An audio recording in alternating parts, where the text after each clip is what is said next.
यह कहानी अनन्या की है, एक युवा लड़की जो दिल्ली में रहती थी।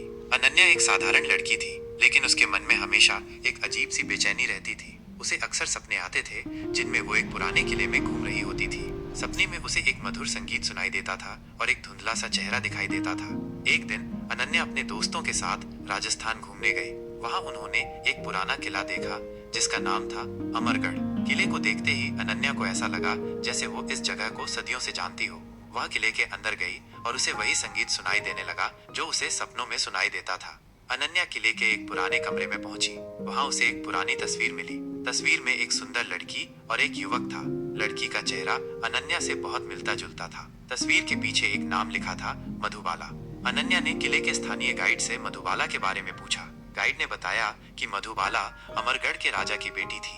वह एक बहुत ही सुंदर और सुशील लड़की थी। मधुबाला को एक संगीतकार से प्यार हो गया था, लेकिन राजा को यह रिश्ता मंजूर नहीं था। एक रात मधुबाला और संगीतकार किले से भागने की कोशिश कर रहे थे, लेकिन राजा के सैनिकों ने उन्हें पकड़ लिया। राजा ने गुस्से में आकर दोनों को मार डाला। अनन्या को यह कहानी सुनकर बहुत दुख हुआ। उसे ऐसा लगा जैसे मधुबाला की आत्मा उससे कुछ कहना चाहती हो। उसने मधुबाला के बारे में और जानकारी इकट्ठा करने की कोशिश की। उसे पता चला कि मधुबाला का संगीतकार से अटूट प्रेम था। कुछ दिनों बाद अनन्या को एक और सपना आया। सपने में मधुबाला ने उससे कहा, मैं तुम्हारी प्रतीक्षा कर रही हूँ, हम फिर मिलेंगे। अनन्या को समझ में आ गया कि वह मधुबाला का पुनर्जन्म है। उसे यह भी एहसास हुआ कि उसके सपनों में दिखने वाला युवक मधुबाला का संगीतकार था।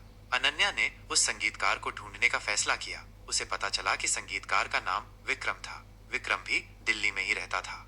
अनन्या और विक्रम मिले। उन्हें एक दूसरे को देखकर ऐसा लगा जैसे वे सदियों से एक दूसरे को जानते हों। उन्हें मधुबाला और संगीतकार की प्रेम कहानी याद आ गई। क्या अनन्या और विक्रम मधुबाला और संगीतकार की अधूरी प्रेम कहानी को पूरा कर पाएंगे? क्या पूर्व जन्म की यादें सच होती हैं? यह एक रहस्य है जो शायद कभी न सुलझ पाए। क्या आप पुनर्जन्म में विश्वास करते हैं? अपनी राय कमेंट में जरूर बताएं।